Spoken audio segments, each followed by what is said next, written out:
ฟุตบอลโลกหนึ่งในสุดยอดมหกรรมกีฬาสุดยิ่งใหญ่ที่จัดขึ้นทุกๆ 4 ปี ผมก็เป็นอีกหนึ่งคนที่ใฝ่ฝันว่าจะได้ไปชมสักครั้งในชีวิต และในที่สุดวันนี้ฝันนั้นก็กำลังจะเป็นจริงแล้วครับ FIFA World Cup 2026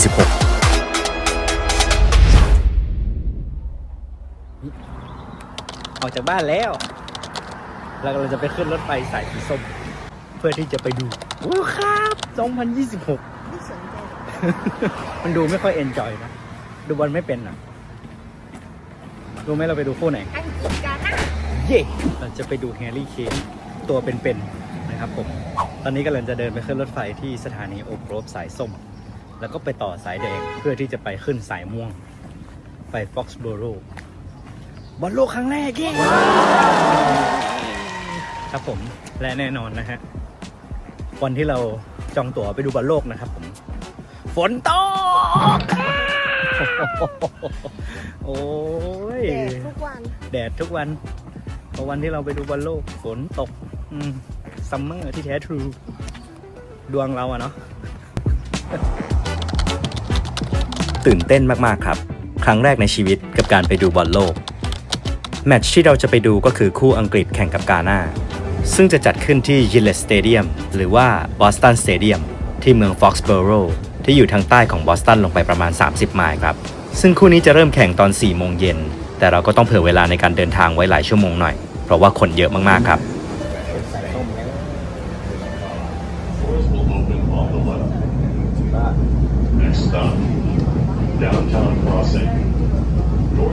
จากสถานีโอ๊คโกรฟสายส้มมายังสถานีดาวน์ทาวน์ครอสซิ่งใช้เวลาประมาณ20 นาทีครับและเราจะเปลี่ยนสายไปสายแดงที่สถานีนี้เพื่อไปยังเซาท์สเตชันสถานีที่เราจองตั๋วรถไฟไป Foxborough ไว้ครับเปลี่ยนสายที่ดาวน์ทาวน์ไปเซาท์สเตชันไปขึ้นรถ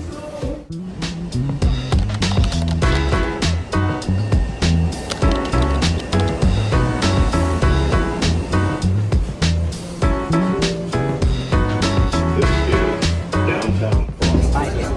ไปลงเซาท์สเตชัน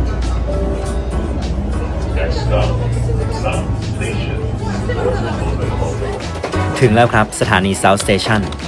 ที่นี่เป็นศูนย์กลางการคมนาคมที่ใหญ่ที่สุดแห่งหนึ่งของบอสตันเลยก็ว่าได้ครับเป็นจุดเชื่อมต่อสำคัญสำหรับทั้งรถไฟใต้ดินและรถบัสและเราก็จะมาขึ้นรถไฟไปดูบอลโลกกันที่สถานีนี้ครับ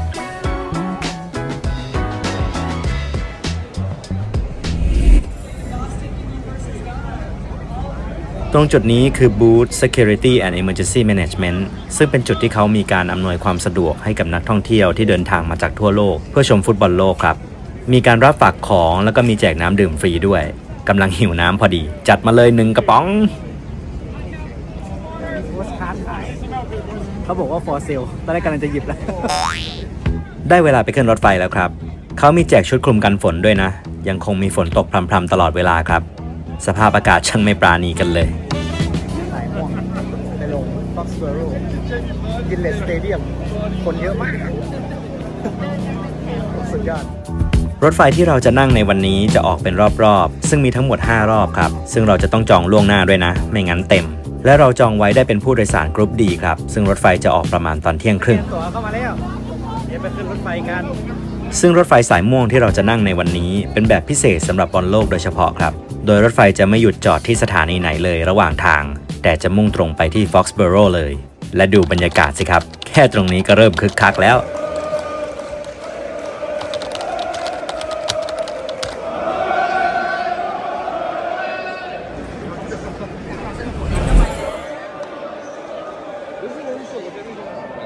จะได้ขึ้นรถไฟแล้ว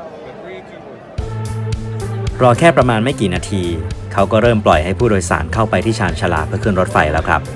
คนเยอะสุดๆต้องมาลุ้นว่าจะมีที่นั่งพอสำหรับเราหรือเปล่านะครับ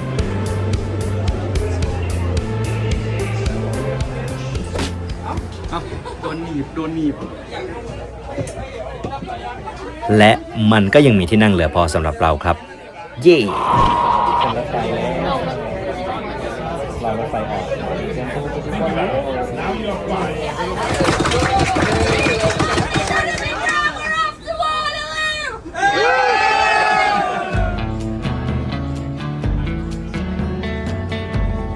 รถไฟออกแล้วครับ ซึ่งจะใช้เวลาเดินทางประมาณ 40 นาที นั่งกันเพลินๆไปครับ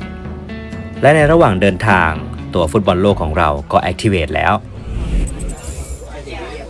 ถึงแล้วครับ Foxborough ได้เวลาสนุกกันแล้ว มาดูกันครับว่าบรรยากาศของฟุตบอลโลกมันเป็นยังไง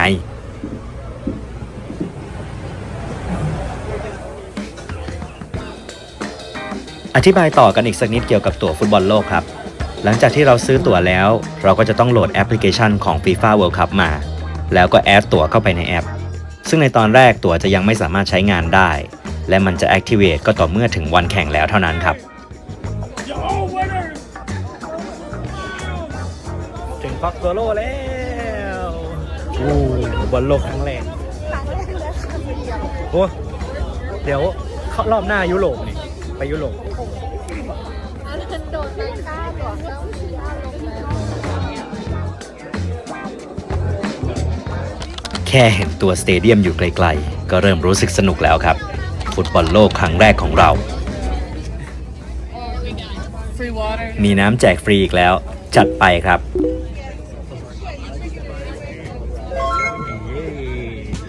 เจ้าภาพในการจัดฟุตบอลโลกในปีนี้มี 3 ประเทศ ซึ่งก็คือสหรัฐอเมริกา แคนาดา แล้วก็เม็กซิโกครับ ซึ่งในสหรัฐอเมริกามีทั้งหมด 11 เมืองที่เป็นสถานที่จัดการแข่งขัน และบอสตันก็เป็นหนึ่งในนั้น เราผ่านจุดสแกนตั๋วเข้ามาเรียบร้อยแล้วครับ ต่อไปก็จะเป็น security checkpoint ซึ่งทาง FIFA เขาค่อนข้างเข้มงวดมากๆ โดยไม่สามารถเอากระเป๋าที่ไซส์ใหญ่เกินกำหนดเข้าไปได้เลย ผมผ่านเข้ามาได้เรียบร้อย ส่วนหญิงเบียนโดนตรวจกระเป๋านิดหน่อยครับ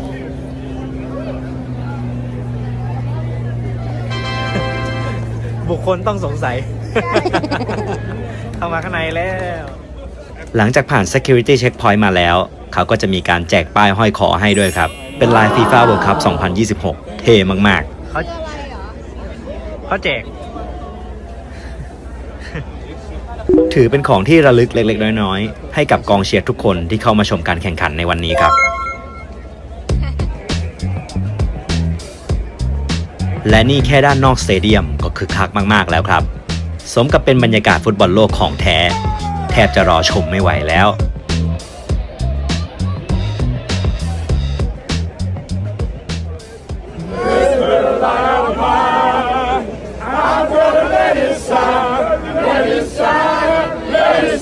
ใกล้ถึงเวลาแข่ง ผู้คนก็เริ่มทยอยเข้ามากันเรื่อยๆแล้วครับ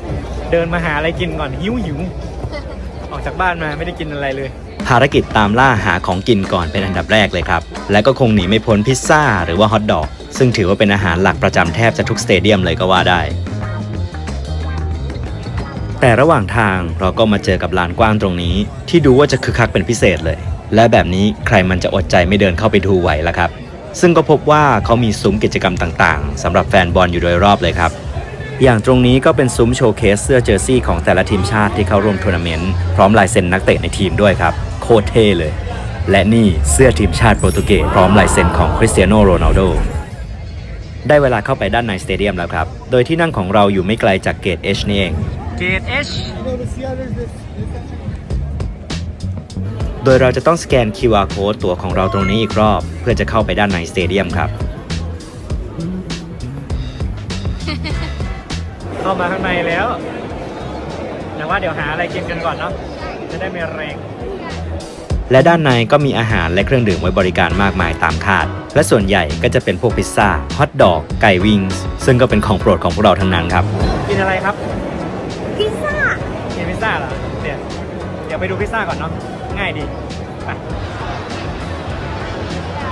ต่อแถวซื้อพิซซ่ากัน ออปชันก็จะมีให้เลือกไม่มากนักครับ เช่นพิซซ่าก็จะมีแค่หน้าเปปเปอโรนีกับหน้าชีส ด้วยความที่เราหิวมากเราก็เลยสั่งพิซซ่ามา3สไลซ์กับฮอทดอกอีก1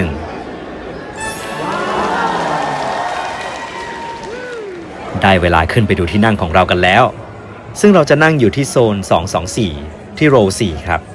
ด้วยความที่ฝนตกแล้วก็ยังเหลือเวลาอีกพอสมควรก่อนที่การแข่งขันจะเริ่มครับ คนก็เลยยังไม่ค่อยขึ้นมานั่งกันเท่าไหร่ทำให้ตอนนี้เป็นเวลาที่สะดวกต่อการถ่ายรูปเป็นที่ระลึกมากๆจัดไปครับ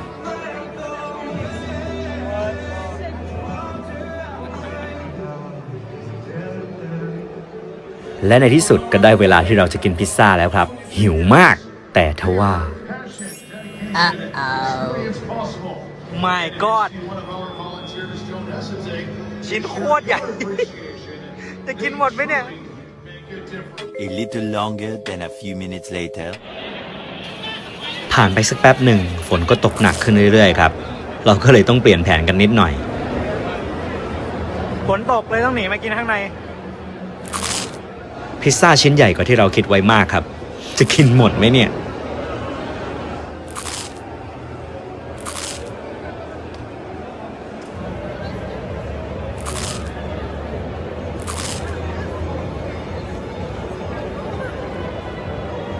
ยิ่งใกล้เวลาเตะก็ยิ่งเริ่มคึกคัก โดยเฉพาะกองเชียร์ฝั่งกาหน้านี่คือสีสันของวันนี้เลยครับ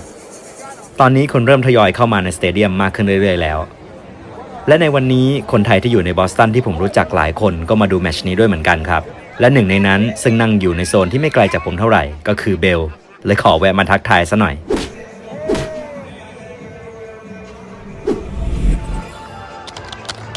อีก1 ชั่วโมงก็จะเริ่มแล้วครับบรรยากาศยิ่งคึกคักขึ้นไปอีก ตอนนี้นักเตะเริ่มออกมาวอร์มอัพกันแล้ว และที่จะขาดไม่ได้เลยในการดูบอลก็คือ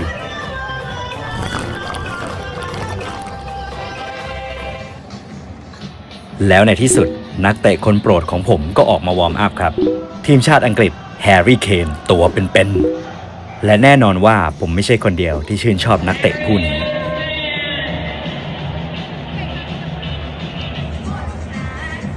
และนี่คือ VTR เปิดตัวทีมชาติอังกฤษครับ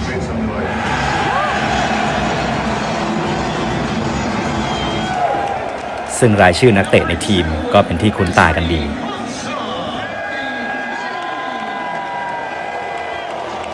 ตัวผมเองไม่เคยมีโอกาสได้ไปดูฟุตบอลแมตช์ใหญ่แบบนี้มาก่อน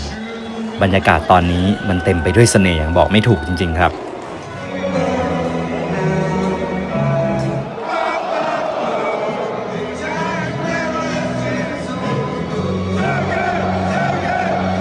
ถึงคราว VTR ของทีมชาติกาหน้าบ้างครับ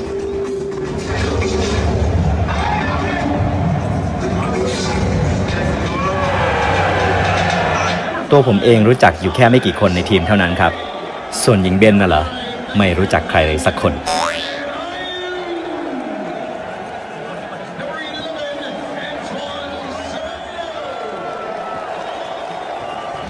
ตอนนี้เริ่มรู้สึกตื่นเต้นแล้วครับ พอคนนั่งกันเต็มสเตเดียมแล้ว ทำไมมันดูยิ่งใหญ่อลังการขนาดนี้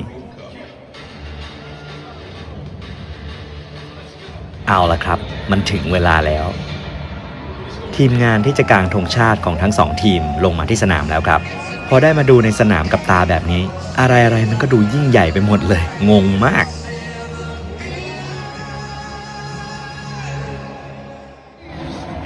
และตอนนี้นักเตะของทั้ง2ทีมก็เดินเข้ามาในสนามแล้ว มันเป็นคนละฟีลกับการดูผ่านจอทีวีเลย แค่นักเตะเรียงแถวเดินเข้ามาในสนาม มันจะอิ่มอกอิ่มใจอะไรกันขนาดนั้นครับเนี่ย ต่อด้วยการบรรเลงเพลงชาติของทั้ง2ทีม เริ่มที่ทีมชาติอังกฤษก่อนครับ แล้วก็ตามด้วยทีมชาติกาหน้า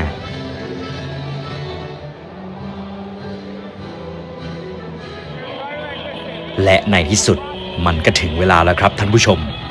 ฟุตบอลโลก 2026 อังกฤษปะทะกาหน้า Let's go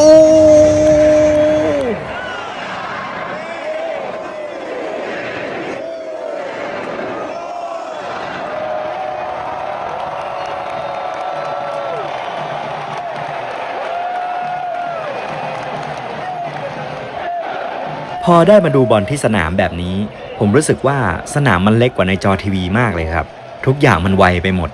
นักเตะเคลื่อนไหวกันเร็วมากทำให้มันเป็นการดูบอลที่สนุกไปอีกแบบเลย บรรยากาศในสนามมันยิ่งช่วยทำให้ลุ้นและก็สนุกมากกว่าเดิมไปอีก รอจะเฮเวลามีคนยิงประตูได้ แต่ประตูแรกก็ยังไม่มาสักที ฟุตบอลโลกปีนี้มีพักดื่มน้ำระหว่างแมตช์ด้วยครับ มีแต่คนโห่ซึ่งผมก็ไม่เข้าใจเหมือนกัน แต่เราก็พักดื่มด้วย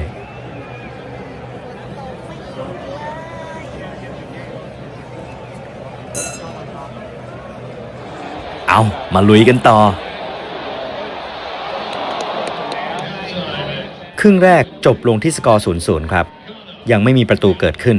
แต่ก็เชียร์สนุกมาก ตะโกนกันจนคอแหบคอแห้งเลยทีเดียว พักเครื่องแล้วเป็นไงบ้างครับ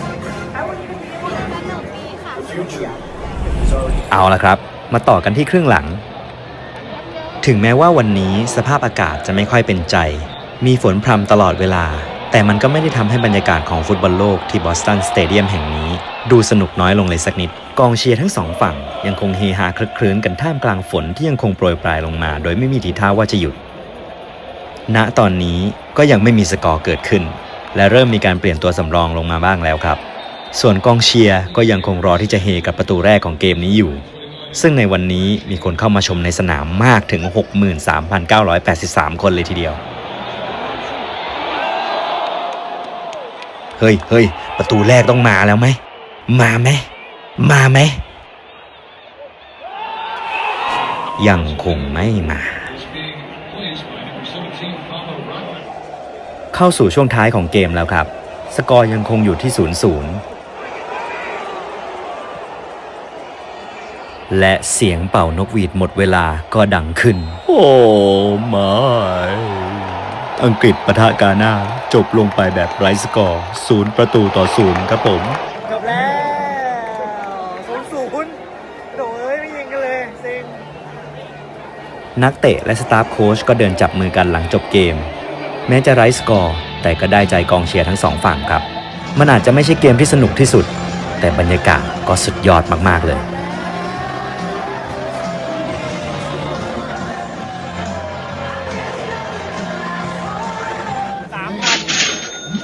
ไม่ยิงเลย โน่นคือโทมัส ทูเคิลโค้ชของทีมชาติอังกฤษ และนี่คือเบลกับเพื่อนของเขา ส่วนนี่หญิงเบนผู้ดูบอลไม่เป็น และผมเอง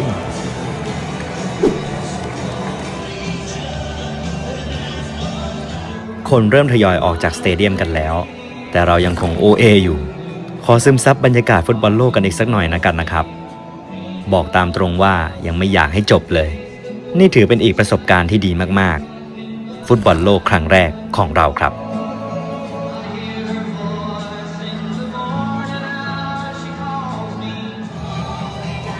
ยังไม่กลับกันอีกเลย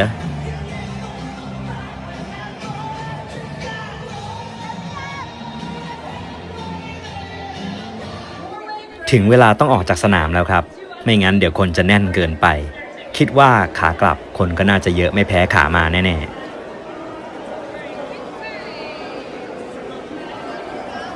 ระหว่างที่เดินออกจากสเตเดียม แม้ว่าเกมจะจบไปแล้ว แต่คนก็ยังคงร้องตะโกนเชียร์กันอยู่อย่างสนุกสนาน เป็นบรรยากาศที่สุดยอดมากๆเลยครับ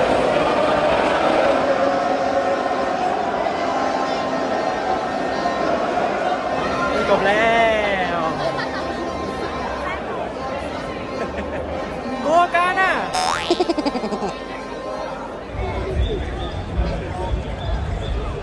ไม่ได้ดูบอลเลยอ่ะ ไม่ได้ดูบอลเลย ลงสตอรี่อย่างเดียว ซื้อตอนที่เอาคอนเทนต์จับหมดแล้ว 3,000 ว่า 3,000 ไม่ยิงกันสักลูกเลยโอ้โห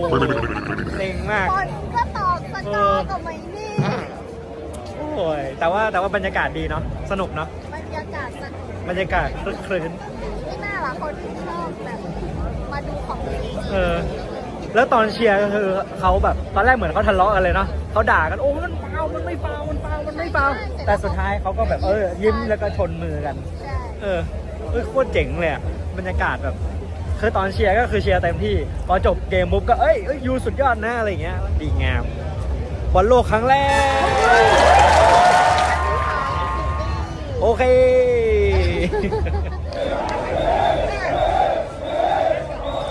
และการมาชมฟุตบอลโลก 2026 ของเรา ก็จบลงเช่นนี้แหละครับ